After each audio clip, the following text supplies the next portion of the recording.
कहानी की शुरुआत में हम जेल के अंदर एक लंबे बाल और दाढ़ी मूंछ वाले आदमी को देखते हैं जिसका नाम बॉयका है। बॉयका कोई आम इंसान नहीं बल्कि वो किसी टाइम दुनिया का सबसे खतरनाक बॉक्सर हुआ करता था और वो कई बार वर्ल्ड चैंपियन भी बना। बॉयका इतना ज्यादा पावरफुल बॉक्सर था कि कोई भी फाइटर उसके सामने टिक नहीं पाता था। लेकिन इस वक्त वो जेल में पोछा लगाकर साफ सफाई का काम करता है, क्योंकि पिछली बार जेल के अंदर होने वाली अंडरग्राउंड फाइट के दौरान एक बॉक्सर ने बॉयका का पैर तोड़ दिया था, जिस वजह से वो मैच हार गया और बॉयका का पूरे जेल में जो रुतबा था वो मिट्टी में मिल गया। तब से लेकर आज तक बॉयका की कोई भी इज्जत नहीं करता। हालांकि जिस जगह बॉयका क्लीनिंग का काम करता है वो उस जगह से ऊपर जेल में चलने वाले फाइट्स का शोर सुन सकता था, लेकिन उसके टूटे हुए पांव के चलते वो चाहकर भी फाइट का हिस्सा नहीं बन सकता था। एक वक्त था जब बॉयका यहाँ इस जेल का बेताज बादशाह हुआ करता था, लेकिन अब इस जेल में उसे कोई भी नहीं पूछता और बॉयका की जगह एक नए चैंपियन को लोग इज्जत देने लगे हैं जिसका नाम साइकॉब है। साइकॉब भी एक बहुत ही खूनखार फाइटर है जो अपने सामने वाले ओपोनेंट को मार मार कर उसका बुरा हाल कर देता है। यहाँ हम इस जेल में अंडरग्राउंड फाइट को रिप्रेजेंट करने वाले आदमी को देखते हैं जिसका नाम गागा है, जो पिछले कई सालों से अंडरग्राउंड फाइट करके पैसा कमा रहा है। और आज से कुछ साल पहले बॉयका गागा के लिए फाइट लड़ा करता था, लेकिन बॉयका की टांग टूटने के बाद अब साइकोब गागा का फेवरेट फाइटर है। फाइट खत्म होने के बाद जब गागा यहाँ से जा रहा होता है तब गागा की नजर बॉयका पर पड़ती है। बॉयका की हालत काफी खराब होती है जिसे देखकर गागा को बॉयका पर तरस आ जाता है। इसलिए गागा अपने एक आदमी को कुछ पैसे देकर उससे कहता है कि जाओ यह पैसे बॉयका को दे दो। और जब वो आदमी बॉयका को पैसे देने आता है तब बॉयका पैसे लेने से इनकार कर देता है। ये देखकर गागा समझ जाता है कि बॉयका अपनी इस जिंदगी से खुश नहीं है, क्योंकि वो किसी टाइम पर एक बहुत ही अच्छा फाइटर हुआ करता था, जिस वजह से आज भी गागा के दिल में बॉयका के लिए इज्जत होती है। इसलिए गागा खुद बॉयका के पास आता है और उससे कहता है कि तुमने मेरे लिए बहुत सारी फाइट्स लड़ी है जिससे मैंने काफी सारे पैसे कमाए हैं, इसलिए मैं चाहता हूँ कि तुम मेरे ये कुछ पैसे कबूल कर लो। लेकिन बॉयका पैसे लेने से इनकार कर देता है और कहता है कि अगर तुम मेरी मदद करना चाहते हो तो तुम अपने सबसे अच्छे फाइटर यानी साइकोब से मेरी फाइट करवा दो। यह सुनकर गागा हंस पड़ता है और कहता है कि अब तुम टूटे हुए पांव की वजह से नाकारा हो चुके हो और लड़ने की हालत में बिल्कुल भी नहीं हो, इसलिए मैं तुम्हें रिंग में मरते हुए नहीं देख सकता। यह सुनकर बॉयका को काफी बुरा लगता है, क्योंकि एक वक्त इस जेल पर राज करने वाला बॉयका को आज लोग लाचार समझने लगे हैं और ये सब बॉयका से देखा नहीं जाता। इसलिए वो अपने टूटे हुए टांग पर प्रैक्टिस करना शुरू कर देता है और हर रोज एक्सरसाइज करके खुद को फिर से तैयार करता है। कई दिनों की मेहनत के बाद बॉयका के घुटने में सुधार आता है और फिर बॉयका अपने बाल और दाढ़ी काट कर फिर से खुद को अपने पुराने लुक में ले आता है। दूसरी तरफ हम साइकोब को देखते हैं जिसका एक फाइटर से मुकाबला था और तभी वहां पर एक आदमी अनाउंस करता है कि इस मैच में जो भी फाइटर जीतेगा वो फाइटर इंटरनेशनल लेवल पर खेलेगा, जहां और भी कई सारे जेल से दुनिया के सबसे बेहतरीन फाइटर आए होंगे और अगर वो मुकाबला कोई जीत गया तो उस कैदी के सारे क्रिमिनल रिकॉर्ड खत्म कर दिए जाएंगे और जीतने वाले कैदी को जेल से हमेशा के लिए आजाद कर दिया जाएगा, जिसके बाद मुकाबला शुरू हो जाता है। और हमेशा की तरह इस बार भी साइकोब बड़ी आसानी से अपने ओपोनेंट को हरा देता है और खुशी से झूमने लगता है। लेकिन तभी वहां पर बॉयका आ जाता है और बॉयका पीछे से साइकोब पर पानी फेंककर उसे चैलेंज देता है कि अगर तुम एक असली फाइटर हो तो मुझे हरा के दिखाओ। यह सुनकर साइकोब भी काफी गुस्सा हो जाता है और अब वो कैसे भी करके बॉयका को पीटना चाहता था। बॉयका भी इस फाइट के लिए तैयार था और वो अपनी पुरानी खोई हुई इज्जत वापस जीतना चाहता था, क्योंकि जेल के सारे लोग भूल चुके थे कि बॉयका कभी फाइटर हुआ करता था। इसीलिए आज बॉयका सबको याद दिलाना चाहता है कि वो अब पहले से भी ज्यादा खतरनाक फाइटर बन चुका है। लेकिन यहाँ का वार्डन नहीं चाहता था कि साइकोब और बॉयका के बीच फाइट हो, इसलिए गार्ड्स बॉयका को पकड़ लेते हैं। पर यहाँ गागा बॉयका के जुनून को देखते हुए फाइट की परमिशन दे देता है, जिसके बाद बॉयका और साइकोब के बीच फाइट छिड़ जाती है। साइकोब बॉयका पर टूट पड़ता है, लेकिन बॉयका साइकोब के मूव्स को काफी आसानी से रोक देता है और साइकोब बॉयका के सामने ज्यादा देर तक टिक नहीं पाता और यह मैच बॉयका जीत जाता है।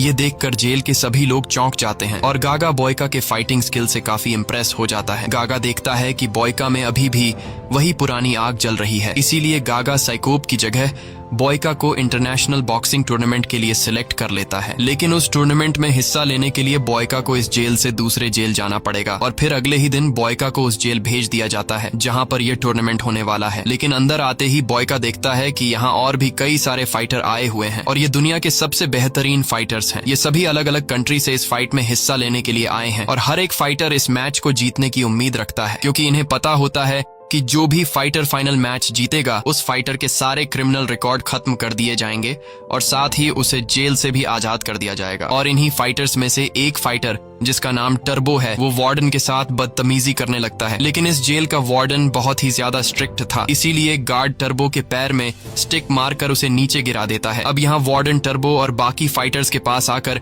उन्हें इस जेल के रूल समझाता है और कहता है कि अगर किसी ने भी रूल तोड़ा तो उसे सीधा मार दिया जाएगा। इसके बाद इन्हें उस जगह पर ले जाया जाता है जहां पर यह फाइट होने वाली है और वह फाइट रिंग काफी बड़ा था, जिसे देखकर यह सभी फाइटर समझ जाते हैं कि यह फाइट टूर्नामेंट कितना ग्रैंड होने वाला है, जिसे देखने के लिए बहुत सारे लोग भी आने वाले हैं। इसके बाद सभी कैदियों को उनके सेल में ले जाया जाता है और अगली सुबह वार्डन आकर सभी कैदियों से कहता है कि तुम्हें प्रैक्टिस के लिए सिर्फ 1 घंटा दिया जाएगा, बाकी पूरा दिन तुम्हें काम करना होगा। यह सुनकर सभी कैदियों को काफी अजीब लगता है और वार्डन से यह लोग पूछने लगते हैं कि इस तरह से तो हम फाइट के लिए खुद को तैयार नहीं कर पाएंगे, लेकिन वार्डन इनकी कोई बात नहीं सुनता और कहता है कि अगर 1 घंटे की प्रैक्टिस में तुम लोग खुद को फाइट के लिए तैयार कर सकते हो तो ठीक है, नहीं तो तुम लोगों को वापस जेल में भेज दिया जाएगा। अब जेल में वापस जाने के डर से न चाहते हुए यह लोग मान जाते हैं, जिसके बाद इन सभी को एक माइनिंग की जगह पर ले जाया जाता है जहां पर उन्हें काफी बड़े बड़े पत्थरों को तोड़ना है और अब न चाहते हुए यह लोग काम पर लग जाते हैं। काम के दौरान बॉयका और टर्बो की आपस में बहस हो जाती है और जैसे ही यह दोनों एक दूसरे को मारने के लिए आगे बढ़ते हैं तभी कुछ गार्ड आकर इन लोगों को रोक देते हैं और तभी इनकी नजर पड़ती है एक फाइटर पर जिसका नाम डॉलर है। डॉलर बड़े सुकून से छांव के नीचे आराम कर रहा होता है, उसे वीआईपी ट्रीटमेंट दी जा रही होती है और उसे यहाँ पर कोई भी गार्ड काम करने के लिए नहीं बोलता। यह देखकर सभी लोगों को काफी गुस्सा आता है, लेकिन ये लोग मजबूर थे, इसलिए ये लोग कुछ भी नहीं कर सकते थे और काम पर लग जाते हैं। काम करते करते शाम हो जाती है, जिसके बाद कुछ गार्ड्स इन सभी को गाड़ी में बैठाकर वापस जेल ले आते हैं जहाँ उन्हें 1 घंटा प्रैक्टिस के लिए दिया जाता है। तभी हम डॉलर को देखते हैं जिसके पास वार्डन आता है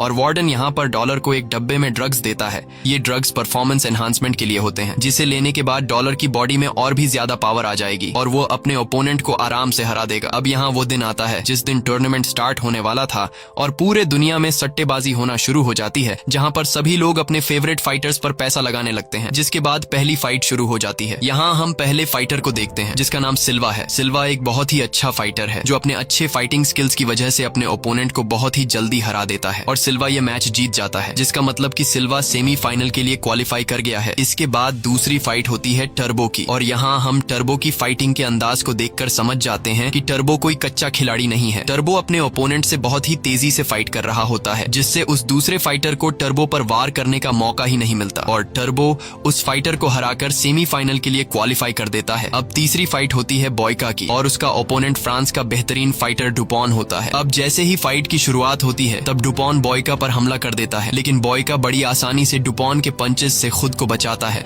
और काफी देर तक लड़ने के बाद बॉयका जब समझ जाता है कि डुपॉन थक चुका है तब बॉयका उस पर हमला कर देता है और बॉयका भी डुपॉन को हराकर सेमीफाइनल में पहुंच जाता है। बॉयका के इस मैच को पुराने जेल में उसके साथ ही देख रहे होते हैं जिस जेल में बॉयका ने कभी अपना राज चलाया था और बॉयका का मैच जीतते हुए देखकर उसके पुराने साथी काफी खुश हो जाते हैं। इसके बाद बारी आती है डॉलर की और डॉलर का भी एक दूसरे फाइटर के साथ मैच स्टार्ट हो जाता है। अब जैसे कि हमें पता है कि डॉलर मैच शुरू होने से पहले ड्रग्स लेता है, इसीलिए वो अपने सामने के ओपोनेंट को बिल्कुल टिकने ही नहीं देता और डॉलर उसे मार मार कर उसका बुरा हाल कर देता है। साथ ही डॉलर भी यह मैच जीतकर सेमीफाइनल के लिए क्वालिफाई कर देता है। इसके बाद सारे हारे हुए लोग वापस जाने की तैयारी करने लगते हैं। उन्हें लग रहा था कि उनको वापस अपनी कंट्री भेज दिया जाएगा, लेकिन ऐसा बिल्कुल भी नहीं होता। वार्डन चुपके से अपने लोगों को कहता है कि उन्हें जेल से बाहर ले जाकर मार डालो। इसके बाद गार्ड्स इन 4 हारे हुए कैदियों को एक वैन में बिठाकर जेल से कुछ दूरी पर ले जाते हैं और उन्हें लाइन से खड़ा करके गार्ड्स इन चारों को मार डालते हैं। अगले दिन जब टर्बो और बॉयका को पत्थर तोड़ने के काम के लिए ले जाया जाता है तब इन दोनों को एक ही चेन से पैरों से बांधा गया होता है। अब इन दोनों की पहले से एक दूसरे के साथ नहीं लग रही थी, इसलिए जल्दी ही इन दोनों के बीच बहस छिड़ जाती है और बहस बढ़ते बढ़ते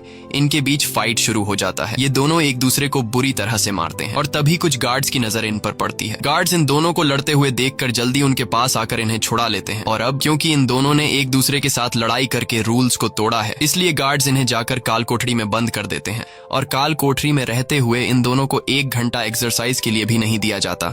अब जाकर इन दोनों को अपनी गलती का एहसास होता है और ये दोनों एक दूसरे के साथ बातें करने लगते हैं कि हमें आपस में नहीं लड़ना चाहिए। ये दोनों इस बात को समझ जाते हैं कि वार्डन हम दोनों को आपस में लड़ाकर कमजोर करना चाहता है, क्योंकि हमारा मुकाबला डॉलर के साथ होने वाला है। इसलिए इसलिए हम दोनों को आपस में लड़ने के बजाय डॉलर के साथ लड़ने की तैयारी करनी चाहिए। अगले दिन गागा और टर्बो का मैनेजर इन दोनों से मिलने आते हैं।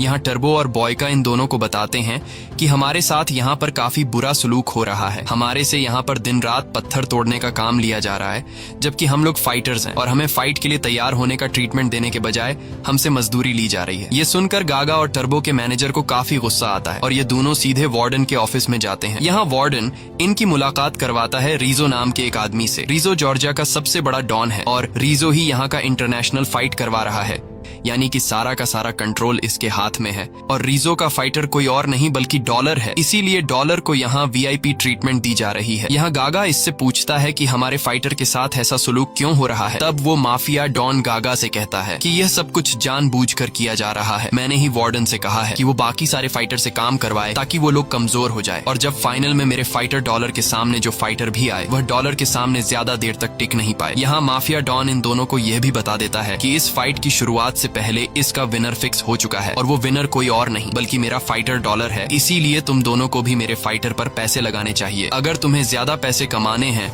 तो अभी भी वक्त है, तुम दोनों सारे के सारे पैसे डॉलर पर लगा दो, क्योंकि वही इस फाइट को जीतने वाला है। तब गागा पूछता है कि हमारे फाइटर्स का क्या होगा, जिस पर माफिया डॉन कहता है कि अपने फाइटर्स को छोड़ो और जो पैसे तुम्हारे पास आने वाले हैं उसके बारे में सोचो। अब ये दोनों ज्यादा पैसा कमाने के लालच में अपने फाइटर्स को मौत के मुंह में छोड़कर माफिया डॉन के साथ हाथ मिला लेते हैं। वहीं दूसरी तरफ हमें बॉयका और टर्बो को दिखाया जाता है, जो धीरे धीरे एक दूसरे के साथ अच्छे से बात करने लगते हैं और अपना ज्यादातर वक्त एक दूसरे के साथ बिताने लगते हैं। इन दोनों को समझ आ चुका होता है कि हम दोनों को जानबूझकर ज्यादा टाइम प्रैक्टिस के लिए नहीं दिया जा रहा, क्योंकि अगर हमें प्रैक्टिस के लिए ज्यादा टाइम दिया गया तो हम मैच में डॉलर पर भारी पड़ सकते हैं। इसलिए ये दोनों प्लान बनाते हैं कि जब इन्हें माइनिंग के काम के लिए ले जाया जाएगा वहीं पर ये दोनों प्रैक्टिस किया करेंगे। और अब प्लान के मुताबिक जब भी इन दोनों को माइनिंग की जगह पर काम के लिए ले जाया जाता है तब ये दोनों वहां पर पत्थर भी उठाते हैं और साथ में प्रैक्टिस भी करते हैं। लेकिन प्रैक्टिस के दौरान जब बॉयका एक पत्थर उठा रहा होता है तो फिर से उसके घुटने में दर्द होता है और टर्बो इस चीज को देख लेता है,